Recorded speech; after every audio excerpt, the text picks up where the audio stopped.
has been lodged by Gemma Clark and has now, but you'll have to wait. The petition calls on the Scottish Parliament to urge the Scottish Government to ensure abortion services are available up to 24th week of pregnancy across all NHS health boards in Scotland.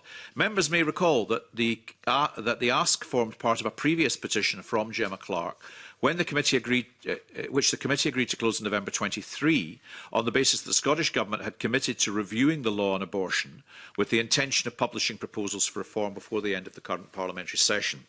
Now, while the Government have committed to reviewing the law on abortion, the petitioner remains concerned that abortion services up to the existing legal limit of 24 weeks are not available across the country, with reports that only one doctor in Scotland is trained to provide surgical abortions, resulting in vulnerable individuals travelling to England to end their pregnancies. And we've been provided with a comprehensive briefing from SPICE detailing the prevalence, procedures and provision of later state abortions in Scotland. That is, those that are carried out between 20 and 24 weeks gestation. And in all of that, it's clear that health boards have a completely variable policy on the interaction with individuals concerned, on what they will fund in relation to the provision of that service in England and any other associated costs. And it's noted that no Scottish NHS health boards offer what the Abortion Act 1967 defines as Ground C or Ground D abortion services up to the legal limit of 24 weeks. The requirement to travel to England to access services can carry emotional, physical and financial implications for pregnant women and girls. Examples of these implications are provided in the joint submission we've received from the British Pregnancy Advisory Service and Back Off Scotland, which was included in our papers for today's meeting. And I think it's important that we draw a distinction between the ethical issues that some may wish to raise and the existing legal position and the provision of services to support the existing legal provision.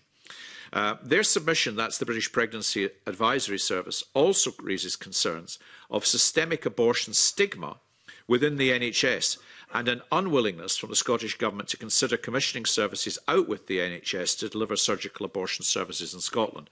And in its response to the petition, the Scottish Government says it is working, and I quote, urgently with NHS boards and other stakeholders to determine the most appropriate way of ensuring abortion services are available in Scotland up to 24 weeks gestation for all patients who require it. Now, the response makes reference to work by the National Services Division to develop the optimal delivery proposal for a later stage abortion services. However, as no health board has volunteered to host the national service, a short life working group was established to recommend the most attainable and sustainable way of delivering services in Scotland. And the response goes on to state that the Scottish Government is committed to providing funding to any clinician who wishes to train to provide later state abortion services within Scotland. Excuse me. Do members have any comments or suggestions for action?